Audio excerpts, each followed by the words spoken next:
ہم سب انسان ہیں نا، اور آپ جانتے ہیں انسان کی فطرت ہے کہ اس کے اندر ہزاروں خواہشیں ہوتی ہے، سینکڑوں تمنائیں ہوتی ہے اور بے شمار امیدیں ہوتی ہیں، بے شمار امیدیں، امیدوں کی بھرمار ہے۔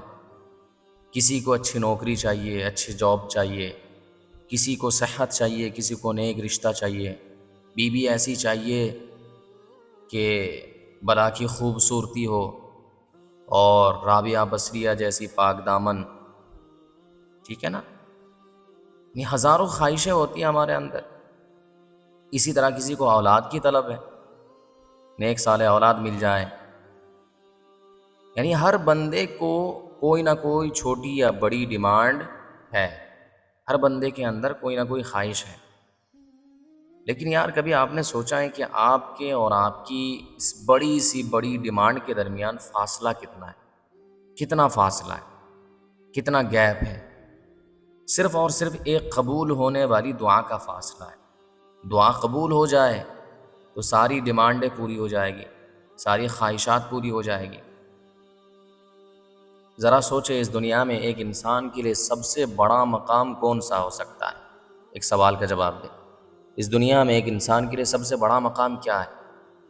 بادشاہت، دولت، پیسہ، اچھی جاب، اچھی نوکری، کیا ہے سب سے بڑا مقام کون سا ہے؟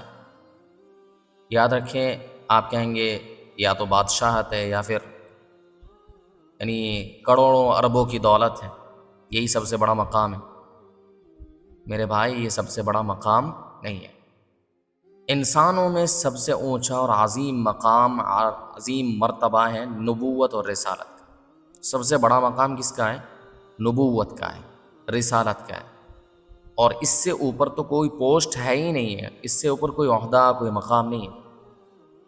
اگر یہ مقام آج بھی عام انسانوں کے لیے اوپن ہوتا نا، تو ہر مسلمان کی یہی خواہش ہوتی کہ یا اللہ مجھے نبی بنا۔ لیکن نبوت کا دروازہ بند ہو چکا ہے۔ آپ ذرا تاریخ تو اٹھا کر دیکھیں، پچھلی امتوں میں یہ سب سے بڑا مقام بھی لوگوں کو کیسے ملا؟ صرف ایک مستجاب دعا کے ذریعے سے، ایک ایسی دعا کے ذریعے سے جو قبول ہو جائے اللہ کی بارگاہ میں۔ قرآن مجید اٹھائیں، حضرت زکریہ علیہ السلام محراب میں کھڑے ہیں، حضرت مریم کے پاس بے موسم کے پھل دیکھتے ہیں، ایسا پھل جس کا موسم ہی نہیں ہے، تو دل میں اولاد کی خواہش مچل اٹھتی ہے۔ وہیں کھڑے کھڑے اللہ سے کنیکشن جوڑ لیتے ہیں۔ اللہ فرماتے ہنالک دعا زکریا ربا قال رب هب لي من لدنك ذرية طيبة انك سميع الدعاء، کہ زکریا نے اپنے رب سے دعا کی اور کہا رب هب لي من لدنك، اے میرے پروردگار مجھے اپنی جانب سے نیک صالح اولاد عطا فرما، انک سمیع الدعاء، اور بلا شبہ تو دعا سننے والا ہے۔ بس دعا مانگنے کی دیر تھی، فرشتے آواز لگاتے ہیں کہ اللہ آپ کو یحییٰ علیہ السلام کی خوشخبری دیتا، جو نبی ہوں گے اور صالحین میں سے ہوں گے، نیک صالح ہوں گے۔ اس سے بڑی مثال سنیں، حضرت ہارون علیہ السلام تو ایک عام انسان تھے نا، نبی بننے سے پہلے ایک عام انسان تھے۔ پیدائشی طور پر ان کے پاس نبوت کا اعلان نہیں تھا، پھر وہ نبی کیسے بن گئے؟ نبی کیسے بنے؟ پیدائشی طور پر ان کے پاس نبوت کا کسی بھی اعتبار سے کوئی اعلان تھا ہی نہیں ہے، مگر پھر بھی وہ نبی بن گئے۔ کیوں؟ اس لیے کہ ان کے بھائی حضرت موسیٰ علیہ السلام نے ان کے لیے دعا کر دی تھی۔ موسیٰ علیہ السلام نے اللہ سے کہا تھا وَاجْعَلْ لِي وَزِيرًا مِّنْ أَهْلِي هَارُونَ أَخِي، یا اللہ میرے کام میں میرے بھائی ہارون کو میرا وزیر بنا دے۔ وَاجْعَلْ لِي وَزِيرًا مِّنْ أَهْلِي، میرے اہل میں سے میرے کام کے لیے میرے بھائی کو وزیر بنا دے، اس کے ذریعے میری کمر مضبوط کر دے۔ اللہ تعالیٰ نے کیا جواب دیا؟ اللہ تعالیٰ نے فرمایا قد اوتیت سؤلک یا موسیٰ، اے موسیٰ جو مانگا تو نے، جو مانگا تھا دے دیا، اے موسیٰ جو مانگا تھا دے دیا۔ ذرا غور تو کریں کہ میرے دوستو، موسیٰ علیہ السلام کی ایک دعا لگی اور ایک عام انسان کو اللہ نے اٹھا کر نبوت کے اعلیٰ ترین مقام پر بٹھا دیا۔ یہ ہے دعا کی طاقت، یہ ہے دعا کا پاور۔ تو ہمیں اپنی پریشانیوں میں دعا کرنی چاہیے۔ ہمارے پیارے آقا نبیوں کے سردار حضرت محمد صلی اللہ علیہ وسلم کے بارے میں خود ان کا اپنا فرمان مسند احمد میں موجود ہے، انا دعوت ابی ابراہیم، میں اپنے باپ ابراہیم کی دعا کا نتیجہ ہوں۔ انا دعوت ابی ابراہیم، حضرت ابراہیم اور اسماعیل علیہ السلام جب کعبہ کی دیواریں اٹھا رہے تھے نا، تو کیا دعا کی تھی انہوں نے دعائیں کی تھی، ربنا وابعث فیہم رسولا منہم، اے اللہ ان لوگوں میں انہی میں سے ایک رسول بھیج، وابعث فیہم رسولا منہم، ان لوگوں میں انہی میں سے ایک رسول بھیج۔ وہ دعا وہاں مکہ کے سنسان پہاڑوں میں مانگی گئی تھی، اور صدیاں گزرنے کے بعد اس کا رزلٹ ہمارے نبی صلی اللہ علیہ وسلم کی صورت میں دنیا کے سامنے آیا۔ اللہ نے اپنے پیارے حبیب صلی اللہ علیہ وسلم کو اس دنیا میں مبعوث کر دیا۔ یہ ہے دعا کی طاقت۔ اب مسئلہ یہ ہے کہ ہم لوگ دعا کیسے مانگتے ہیں؟ بس نماز پڑھی، جلدی جلدی ہاتھ اٹھائیں، طوطے کی طرح کچھ عربی کے الفاظ رٹے ہوئے ہیں وہ پڑھیں، اور منہ پر ہاتھ پھیر کر چلتے بنیں، بس یہی ہماری دعا ہے۔ نماز ہوتی ہے بس ربنا آتنا فی الدنیا حسنہ وفی الآخرۃ حسنہ وقنا عذاب النار، کچھ گنے چنے دعا ہیں، ربنا اجرنا من النار، اللہم اجرنا من النار۔ میرے بھائی دعا صرف کچھ گنے چنے، یہ تو اچھی بات ہے، اللہ کے نبی سے جو دعا ثابت ہے ان دعاؤں سے بہتر کوئی دعا نہیں ہے جو نبی سے ثابت ہے۔ ایسی دعائیں جو اللہ کے نبی نے خود مانگی ہیں اور امت کو تلقین کی ہیں، تو ہمیں تو ایسی دعائیں مانگنی چاہیے، مگر ہمیں ان دعاؤں کے معنی کا بھی پتہ ہونا چاہیے۔ اصل میں دعا کہتے کسے ہیں؟ یاد رکھیں، دعا تو اللہ سے مانگنے کا نام ہے، اس سے باتیں کرنے کا نام ہے۔ مناجات کسے کہتے ہیں؟ مناجات تو یہ ہے کہ جب دعا کے لیے بیٹھو نا، تو ایسے بیٹھو جیسے اللہ تمہارے بالکل سامنے، اللہ تمہارے بالکل سامنے۔ حدیث میں آتا ہے کہ احسان کا درجہ کہ اللہ کی عبادت ایسے کرو جیسے تم اسے دیکھ رہے ہو، ان تعبد اللہ کأنک تراہ فإن لم تکن تراہ فإنہ یراک۔ احسان کسے کہتے ہیں؟ احسان کا درجہ ہر کسی کو حاصل نہیں ہوتا ہے، اور احسان کہتے ہیں کہ اس انداز میں تم اللہ کی عبادت کرو کہ تمہیں احساس ہو کہ اللہ تمہارے سامنے ہے اور اللہ تمہیں دیکھ رہا ہے۔ اور اگر یہ کیفیت پیدا نہیں ہوتی ہے تو کم سے کم یہ یاد رکھو کہ اللہ تمہیں دیکھ رہا ہے۔ تم اللہ کو نہیں دیکھ رہے ہو، کیا ہو گیا؟ یعنی احسان کا اعلیٰ ترین درجہ تو یہ ہے کہ تمہارے دل میں یہ تصور ہو کہ تم اللہ کو دیکھ رہے ہو عبادت کرتے ہوئے۔ اگر یہ کیفیت پیدا نہیں ہو رہی ہے، کم سے کم اتنی کیفیت پیدا ہو جانی چاہیے کہ اللہ تمہیں دیکھ رہا ہے۔ جب تم یہ فیلنگ لاؤ گے کہ میرا رب مجھے دیکھ رہا ہے، وہ میرے سامنے ہے، وہ میری سن رہا ہے، میری باتوں کو سن رہا ہے، تو پھر دیکھنا تمہارے اندر کیسی عاجزی پیدا ہوتی ہے۔ پھر رونا بھی آئے گا، آنسو بھی بہیں گے، بندہ خود بخود گڑ گڑائے گا بھی۔ اور یقین مانیں جب اس فیلنگ کے ساتھ، اس احساس کے ساتھ آپ دعا مانگیں گے تو اس مانگنے میں بھی ایک عجیب سا مزہ اور ایک عجیب سی لذت آنے لگے۔ لیکن یہاں ایک سب سے اہم پوائنٹ ہے جسے لوگ اکثر مس کر دیتے ہیں۔ ہم رو بھی رہے ہیں نا، گڑ گڑا بھی رہے ہیں، لیکن دعا قبول نہیں ہو رہی ہے۔ کیوں قبول نہیں ہو رہی ہے؟ ہم روتے بھی ہیں، گڑ گڑاتے بھی ہیں، پھر بھی دعا قبول نہیں ہوتی ہے، کیونکہ ہم نے دعا کے آداب میں سے سب سے بڑی شرط کو اگنور کر دیا ہے۔ جو سب سے بڑی شرط ہیں وہ ہم نہیں جانتے، یا جاننے کے باوجود ہم اس شرط کو ہم اگنور کرتے ہیں۔ اور وہ شرط کیا ہے؟ وہ شرط ہے توحید، یعنی صرف اور صرف ایک اللہ سے مانگنا۔ اللہ تعالیٰ نے صاف فرما دیا وَقَالَ رَبُّكُمُ ادْعُونِي أَسْتَجِبْ لَكُمْ، اللہ نے فرمایا رَبُّكُمُ ادْعُونِي أَسْتَجِبْ لَكُمْ، مجھ سے مانگو میں قبول کروں گا۔ اور پھر آگے فرمایا جو میری عبادت سے تکبر کرتے ہیں، عبادت سے مراد دعا سے تکبر کرتے ہیں، منہ پھیرتے ہیں، وہ ذلیل ہو کر جہنم میں جائیں۔ حدیث میں نبی صلی اللہ علیہ وسلم نے فرمایا الدعاء هو العباد، دعا ہی تو اصل عبادت ہے۔ اب جب دعا عبادت ہے تو بھائی عبادت تو صرف اللہ کی ہو سکتی ہے نا. یہ کیسے ممکن ہے کہ ہم نماز اللہ کے لیے پڑھیں اور مانگنے کے لیے کسی اور کے در پر چلے جائیں؟ ہے نا. ہم دعا کو عبادت نہیں سمجھتے. ہم دعا اولاً تو ہم دعا یہ جو عبادت ہے یہی ہمیں نہیں معلوم. یاد رکھو اللہ کے نبی نے کیا فرمایا کہ دعا عبادت ہے. تو جب یہ عبادت ہے، ہم عبادت کس کو سمجھتے ہیں؟ ہم سمجھتے ہیں کہ نماز پڑھنا، روزہ رکھنا، حج کرنا، زکوٰۃ دینا، یہ اصل میں عبادت ہے.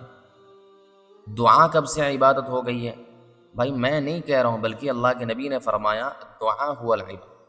تو جب دعا عبادت ہے تو عبادت مانگتے ہوئے ہم دعا کریں گے تو انشاءاللہ عبادت کرنے کی وجہ سے ثواب بھی ملے گا، اور جو آپ مانگیں گے اللہ سے مانگیں گے انشاءاللہ اللہ آپ کی دعا قبول بھی کرے گا. ٹھیک ہے نا. اور جب یہ عبادت ہے تو ہم اللہ کی عبادت کریں گے نا، کسی اور کی عبادت کریں گے. ٹھیک ہے. کسی اور کی عبادت نہیں کر سکتے. مگر اس کا الٹا ہوتا ہے، نماز تو ہم پڑھتے ہیں مگر کسی اور کے در پہ پہنچ جاتے ہیں مانگنے کے لیے، سوالی بن کر پہنچ جاتے ہیں. ایسا ہوتا کہ نہیں ہوتا ہے؟ نماز پڑھ رہے ہیں، مسجد میں نماز پڑھ رہے ہیں، لیکن جب مانگنے کا موقع آتا ہے تو فلاں بابا صاحب کے پاس پہنچ گئے، فلاں پیر صاحب کے پاس پہنچ گئے، فلاں قبرستان میں پہنچ گئے، چادر چڑھا دی اور وہاں جا کے مانگ رہے اور کہہ رہے ہیں کہ اللہ یہ اس کے وسیلے سے، وسیلہ بھی نہیں کہتے، ڈائریکٹ کہتے ہیں کہ خواجہ صاحب میری مراد پوری کر دے، میری مراد پوری کر دے. اب وہاں پیٹ کے پجاری لوگ بیٹھے ہوئے ہوتے ہیں، انہوں نے باقاعدہ یعنی سسٹم بنا رکھا ہوتا ہے. یہ لوگ جاتے ہیں، خاص طور پر اس کے چنگل میں عورتیں پھنستی ہیں. عورتیں ہیں ہی ناقصات العقل، کم عقل ہوتی ہے، تو وہ زیادہ ان چکروں میں پھنستی ہیں. مزاروں میں آپ سب سے زیادہ عورتوں کو دیکھیں گے، وہاں جا کے شرک و بدعات میں مبتلا ہو جاتی ہیں، دعائیں کر رہی ہوتی ہیں، مانگ رہی ہوتی ہیں، مزاروں سے مانگ رہی ہوتی ہیں. تو یار ہم میں اور غیروں میں پھر کیا فرق رہ جائے گا؟ نہیں آ رہی بات سمجھ میں؟ اللہ تعالیٰ نے قرآن میں ایسے لوگوں کی کیسی زبردست عقلی کلاس لی ہے.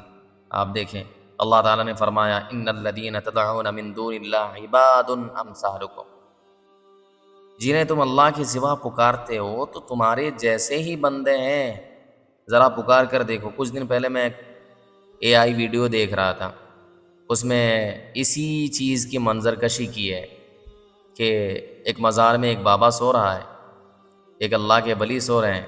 ایک بندہ جاتا ہے، جانے کے بعد کہتا ہے کہ اے اللہ کے ولی، اے بابا میری مراد پوری کر، میری حاجت پوری کر.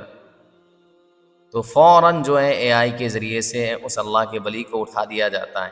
وہ بندہ سامنے حاضر ہو کر کہتا ہے کہ اگر میں اپنی مراد پوری کر سکتا تھا، یعنی میں تیری مراد کیسے پوری کر سکتا ہوں؟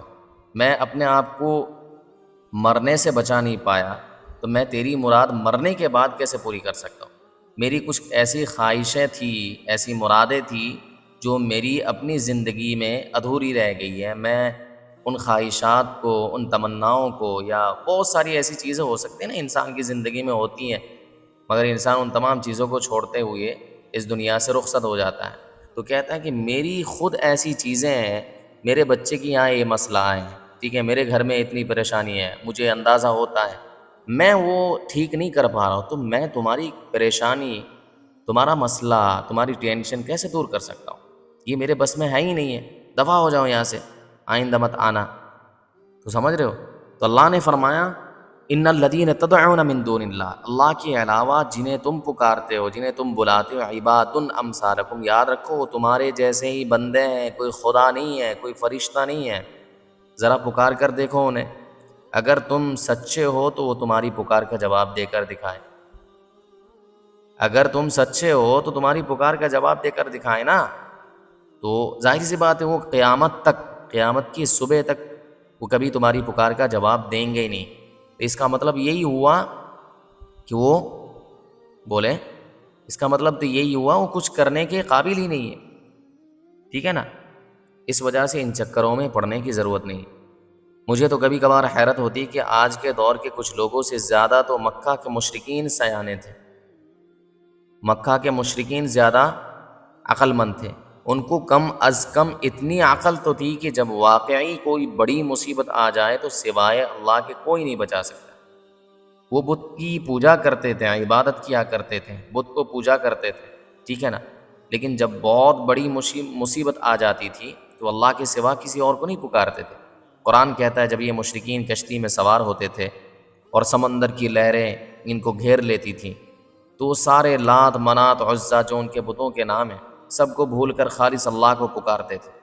دعوا اللہ مخلصین لہ الدین، ان کو پتا تھا کہ بابوں اور بتوں کا کام خشکی تک تو ٹھیک ہے، یہ جتنے بابے بنے ہوئے ہیں ڈھونگی بابے، ان کا کام خشکی تک، زمین تک ٹھیک ہے، پانی میں ان کا بس چل نہیں سکتا، لیکن سمندر کے اس طوفان سے نکالنا صرف اور صرف اوپر والے کا کام ہے، اللہ کا کام۔ فتح مکہ کا ذرا واقعہ یاد کریں۔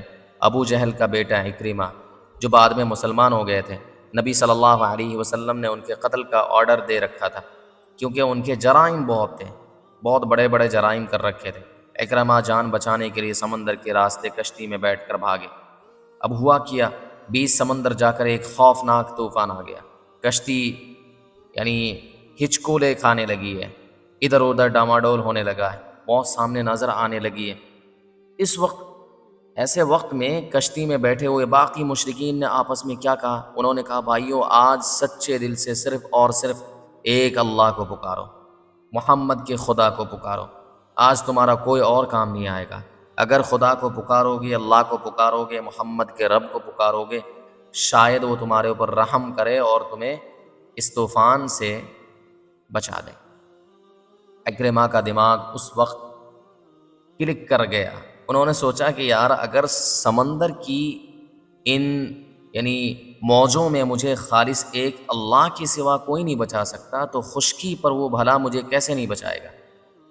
اگر مشرکین کا یہی کہنا ہے کہ اس سمندر کی ان موجوں سے، اس طوفان سے، بے باک طوفان سے، اس خطرناک طوفان سے اگر سوائے اللہ کے کوئی نہیں بچا سکتا تو ظاہر سی بات ہے خشکی میں بھی اللہ کے سوا مجھے مصیبت سے، پریشانی سے کوئی نہیں بچا سکتا۔ وہ کھڑے کھڑے آسمان کی طرف دیکھا انہوں نے، وہیں کھڑے کھڑے آسمان کی طرف انہوں نے دیکھا اور کہا یا اللہ میرا تجھ سے عہد ہے، اگر تو نے مجھے اس طوفان سے زندہ سلامت نکال دیا تو میں سیدھا تیرے رسول محمد صلی اللہ علیہ وسلم کے پاس جاؤں گا، اپنا ہاتھ ان کے ہاتھ میں دوں گا اور مجھے یقین ہے کہ وہ مجھے معاف کر دیں گے۔ اللہ نے طوفان تھام لیا، طوفان رک گیا، اکرمہ واپس آئے، مسلمان ہوئے اور بعد میں اسلام کے کتنے بڑے ہیرو بنے، کتنے بڑے کمانڈر بنے، یہ ہے ذرا دیکھیں۔ تو اس دور کے مشرکین تو ہم سے زیادہ، اس دور کے مسلمان سے زیادہ بہتر ہیں۔ وہ کم سے کم عین ٹائم میں، بڑی مصیبت کی صورت میں مزاروں پہ نہیں جاتے تھے بلکہ اللہ ہی کو پکارتے ہیں، اور ہمارے یہاں مسلمان ہیں، اللہ کو ماننے والے ہیں، کلمہ بھی پڑھا ہے انہوں نے، اس کے باوجود جب پکارنے کی باری آتی ہے، جب مانگنے کی باری آتی ہے، مزاروں میں چلے جاتے ہیں، باباؤں کے پاس چلے جاتے ہیں، تعویذ گنڈے کرنے لگتے ہیں۔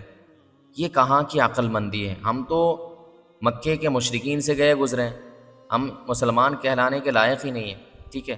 اگر آپ جا کر شرک کر رہے ہیں اور ڈائریکٹلی بابا سے مانگ رہے ہیں، وہ چیز مانگ رہے جو اللہ کے سوا کوئی دے ہی نہیں سکتا۔ آپ کسی بابا کے پاس گئے، مزار پہ گئے اور کہنے لگے کہ اللہ مجھے ایک بیٹا عطا کر، نہیں، یعنی اے بابا خواجہ غریب نواز مجھے بیٹا عطا کر، ظاہر سی بات ہے بیٹا دینے کا کام کس کا ہے؟ بیٹا کون دیتا؟ اولاد کون دیتا ہے؟ اللہ ہی دیتا نا۔ تو آپ ایسی چیز کو کسی اور کے پاس مانگ رہے ہیں تو اللہ کو بڑا غصہ آتا ہے۔ اللہ تعالیٰ تمام گناہوں کو معاف کر دیتا ہے، کرنے پر بھی قادر ہے، معاف کر دے گا، لیکن ان اللہ لا یغفر ان یشرک بہ، ان اللہ لا یغفر ان یشرک بہ، پوری آیت یاد نہیں آ رہی ہے، کہنے کا مطلب ہے کہ اللہ تمام گناہوں کو معاف کر سکتا ہے، کر دے گا، مگر جو شخص اللہ کے ساتھ کسی اور کو شریک ٹھہرائے گا بغیر توبہ کے، اللہ اس کے گناہ کبھی معاف نہیں کرے گا، کبھی نہیں معاف کرے گا۔ اس لیے مسلمان ہو تو مسلمان کے طور طریقے سیکھو، ٹھیک ہے؟ مسائل کے بارے میں جانکاری حاصل کرو، کیا کرنا صحیح ہے کیا صحیح نہیں ہے، علماء سے جڑے رہو، ٹھیک ہے. اور اخلاص کا بھی نتیجہ یہی کہ جب بندہ ڈائریکٹ اللہ سے تار جوڑتا ہے نا تو اللہ کبھی مایوس نہیں کرتا، کبھی مایوس نہیں کرتا. آپ کو اگر کچھ چاہیے، آپ کے گھر میں کوئی پریشانی ہے یا اولاد چاہیے یا کوئی سی بھی چیز آپ کو چاہیے تو آپ اللہ سے ڈائریکٹ مانگو، کسی اور سے مانگنے کی ضرورت نہیں ہے. نہیں آ رہی بات سمجھ میں؟ حضرت یوسف علیہ الصلوۃ والسلام کی وہ بات یاد ہے آپ کو جو انہوں نے جیل میں اپنے 2 قیدی ساتھیوں سے کہی تھی؟ بڑی کمال کی لاجک دی تھی. فرمایا تھا یا صاحب السجن، یا صاحب السجن ارباب متفرقون خیر ام اللہ الواحد القہار. اے میرے قید خانے کے ساتھیوں، کیا الگ الگ بکھرے ہوئے بہت سارے رب بہتر ہیں؟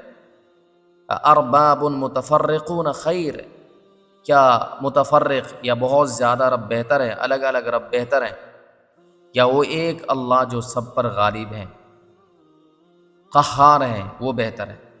اس بات کو آج کے دور میں فٹ کر کے دیکھیں. جس بندے کا عقیدہ ٹھیک نہیں ہے نا، اس کا دل و دماغ کنفیوزڈ رہتا ہے. ٹھیک ہے نا، ہمیشہ کنفیوز. وہ بیچارہ کنفیوژن میں مارا جاتا ہے کہ یار نوکری نہیں مل رہی ہے، کس سے مانگوں؟ فلاں پیر صاحب کے مزار پر جاؤں یا علی رضی اللہ عنہ کو پکاروں، فاطمہ رضی اللہ عنہا سے مانگوں، عبد القادر جیلانی رحمہ اللہ سے مانگوں، ان کو بلاؤں، داتا صاحب کو جاؤں، ہے نا؟ مطلب اس کا دل 1000 جگہوں پر بٹا ہوا ہے. اسے پتہ ہی نہیں کہ یار میں پریشان ہوں تو مجھے کہاں جانا چاہیے، کس در کو کھٹکھٹانا چاہیے، کس کے پاس جانا چاہیے، کس سے مانگنا چاہیے، کس سے سوال کرنا چاہیے. کیوں؟ اس لیے کہ اس کے یہاں ہزاروں بابیں ہیں، جیسے غیروں کے یہاں ہزاروں معبود ہیں، ان کے یہاں ہزاروں مورتیاں ہیں. تو اگر کوئی شخص ایسا ہے جو مانگتا اللہ کے سوا کسی اور کے پاس مانگتا ہے، کسی اور سے مانگتا ہے، تو ایسے موقع پر وہ پریشان ہو جاتا ہے کہ کس مزار پہ جاؤں، صابر کریری کے پاس جاؤں یا پھر کسی اور کے پاس جاؤں، کون سے مزار کو میں انتخاب کروں، کہاں جاؤں، کہاں جانے سے زیادہ فائدہ ہوگا، میری مراد پوری ہو جائے گی. اب اس کے مقابلے میں جو شخص موحد ہے، توحید پرست ہے، اللہ کو ایک جاننے والا ہے، اس کی لائف کتنی سمپل اور پرسکون ہے. اسے کوئی بھی ٹینشن ہو، بیماری ہو، قرضہ چڑھ جائے، اولاد نہیں ہو رہی ہے، کوئی دقت ہے، بیوی چھوڑ کر چلی گئی ہے، گھر میں سکون ختم ہو گیا ہے، پریشانی ہی پریشانی، وہ ادھر ادھر دھکے نہیں کھاتا ہے. اس کو پتہ ہے میرا ایک ہی دروازہ ہے.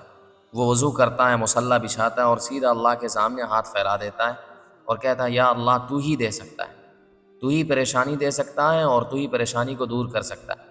مصائب، آلام، مصیبتیں، ٹینشنیں جو کچھ ہیں تو نہیں دی ہے اور تو ہی دور کر سکتا ہے، تیرے علاوہ کوئی نہیں دور کر سکتا. اگر میں کسی انسان کے پاس جاؤں گا تو وہ میرا مذاق بنا دے گا. ٹھیک ہے نا؟ اور تو ہی ایک وہ ذات ہے کہ تو کسی کا مذاق نہیں بناتا ہے، بلکہ تو اس شخص کو زیادہ پسند کرتا ہے جو تیرے سے مانگتا ہے، تیرے سامنے آتا ہے، ہاتھ پھیلاتا ہے، گڑ گڑاتا ہے، روتا ہے. آج ہمارے یہاں دیکھیں نا، کسی کے پاس جائیں اور جا کر 1-2 مرتبہ کسی چیز کا سوال کر لیں کہ بھئی مجھے پیسے کی ضرورت ہے، پہلی مرتبہ دے دیں گے. آج کل تو پہلی مرتبہ بھی نہیں دیتے ہیں، اللہ حفاظت کرے. آج کل تو پہلی مرتبہ ہی نہیں دیتے ہیں. چلو اگر تھوڑی دیر کے لیے مان لیتے کہ پہلی مرتبہ دے دیا، دوسری مرتبہ جائیں گے، دوسرے دن جائیں گے، تیسرے دن جائیں گے، کسی اور مصیبت کے وقت، پریشانی کے وقت آپ جائیں گے تو تھوڑا سا چہرے کا رنگ بدل جائے گا. پھر بھی اگر اچھا انسان ہوگا وہ دے دے گا. لیکن تیسری اور چوتھی بار جب جائیں گے وہ کہیں گے یار تمہارا تو ہر بار کا یہی مسئلہ ہے، جاؤ یار کام کرو، ہمیشہ منہ اٹھا کے چلے آتے ہو مانگنے کے لیے، تمہیں شرم نہیں آتی؟ ہٹے کٹے ہو، مانگتے ہو، کیوں مانگتے ہو یار؟ تم کام کیا کرو یار. لیکن اللہ کے یہاں ایسا نہیں ہے. اللہ کے یہاں وہ شخص سب سے زیادہ محبوب ہے جو بار بار اللہ کے در میں آتا ہے، اللہ کو پکارتا ہے، اللہ سے مانگتا ہے، چھوٹی چھوٹی چیزوں کا اللہ سے سوال کرتا ہے. آج کے دور میں اگر آپ کسی بڑی چیز کا سوال کریں یا چھوٹی چیز کا سوال کریں تو انسان کو ناگواری محسوس ہوتی ہے، انسان آپ کے منہ پر آپ کو ڈانٹ دیتا ہے. ٹھیک ہے، مگر اللہ ایسا نہیں کرتا ہے. آپ کسی کے سامنے اپنا دکھڑا سناؤ، رو کر دکھاؤ، وہ کہیں گے یار اس کا تو روز کا یہی ناٹک ہے، ہمیشہ یہی کرتا رہتا ہے. مگر اللہ ایسے بندے کو بہت پسند کرتا ہے، بہت پسند کرتا ہے نا. اس لیے جو کچھ بھی ہو جائے مانگنا صرف ہمیں کس سے ہے؟ اللہ سے ہے۔ تو جو شخص موحد ہوتا ہے، ایک اللہ کی عبادت کرتا ہے، ایک اللہ کی مان کر چلتا ہے، جب بھی اس کے سامنے کوئی ٹینشن ہو، کوئی مصیبت ہو، تو کیا کرتا ہے؟ اس کو پتہ ہوتا ہے کہ ایک ہی دروازہ ہے، وہ فوراً وضو کرتا ہے، مصلی بچھاتا ہے اور سیدھا اللہ کے سامنے ہاتھ پھیلا دیتا ہے اور کہتا ہے یا اللہ تیرے علاوہ میرا کوئی نہیں ہے، اس پریشانی کو دور کرنے کے لیے میں کس کے پاس جاؤں؟ تو ہی دور کر سکتا ہے۔ اسی لیے تو اللہ تعالیٰ نے قرآن مجید میں گارنٹی دی ہے، الذین آمنوا ولم یلبسوا ایمانہم بظلم اولئک لہم الامن وہم مہتدون۔ جو لوگ ایمان لائے اور انہوں نے اپنے ایمان میں ظلم یعنی شرک کی ملاوٹ نہیں کی ہے، انہی کے لیے امن ہے اور وہی ہدایت پر ہے۔ جب یہ آیت اتری نا تو صحابہ کرام رضی اللہ عنہ بڑے ٹینشن میں آ گئے، کشمکش میں آ گئے۔ وہ نبی صلی اللہ علیہ وسلم کے پاس آئے اور کہنے لگے یا رسول اللہ، ہم میں سے کون ہے جس نے کبھی اپنے آپ پر ظلم نہ کیا ہو؟ یعنی وہ ظلم کی یعنی جو ظاہری لفظ ہیں ایمانہم بظلم ولم یلبسوا ایمانہم بظلم، تو ظاہری لفظ سے تو یہی سمجھ میں آتا ہے کہ جس نے ظلم نہیں کیا اپنے اوپر، اپنے نفس پر ظلم نہیں کیا، وہی ہدایت پر ہے۔ تو وہ آ کر فوراً سوال کرنے لگے کہ بھئی ظاہری آیت سے تو یہی سمجھ میں آتا ہے یا حبیب اللہ یا رسول اللہ، کون ایسا ہے جس نے کبھی اپنے اوپر ظلم نہ کیا ہو؟ یعنی ہم میں سے ہر کوئی گنہ گار ہے، ہم سے تو گناہ ہو جاتے ہیں، تو کیا ہم کبھی امن میں نہیں رہیں گے، ہدایت یافتہ نہیں ہوں گے؟ قربان جاؤں نبی رحمت صلی اللہ علیہ وسلم پر، آپ نے ان کی ٹینشن دور کرتے ہوئے فرمایا، ان کے کشمکش کو، ان کے تذبذب کو دور کرتے ہوئے فرمایا، ارے یہ وہ ظلم نہیں ہے جو آپ سمجھ رہے ہو، جو تم سمجھ رہے ہو یہاں ظلم سے مراد ظلم نہیں ہے، ظاہری ظلم نہیں ہے، بلکہ ظلم سے مراد شرک ہے۔ کیا تم نے لقمان علیہ السلام کی وہ بات نہیں سنی جو انہوں نے اپنے بیٹے سے کہی تھی کہ یا بنی لا تشرک باللہ ان الشرک لظلم عظیم، بیٹا اللہ کے ساتھ شریک نہ کرنا، بے شک شرک بہت بڑا ظلم ہے۔ تو ظلم سے کیا مراد ہے؟ شرک ہے۔ تو میرے بھائیو، بات کا خلاصہ یہ کہ جس نے اللہ کو ایک معنی صرف اسی سے مانگا اور اپنی دعاؤں کو شرک کی گندگی سے بچا لیا، اللہ اسے دنیا میں بھی امن اور سکون دے گا اور آخرت میں بھی۔ آج سے یہ پکا ارادہ کر لیں کہ جب بھی کوئی ضرورت پیش آئے گی، چاہے جوتے کا تسمہ ہی کیوں نہ ٹوٹ جائے، پیسے آپ کے پاس نہیں ہیں، سیدھا اللہ سے مانگنا ہے۔ کوئی بھی مسئلہ ہو، ٹھیک ہے، گڑ گڑا کر، رو کر، عاجزی کے ساتھ اللہ سے باتیں کریں، وہ بڑا رحیم ہے، بڑا کریم ہے، وہ ہماری دعاؤں کو کبھی رد نہیں کرے گا انشاءاللہ۔ اللہ تعالی ہم سب کو خالص توحید پر زندہ رکھے اور اسی پر ہمارا خاتمہ فرمائے، آمین یا رب العالمین، وما علینا الا البلاغ۔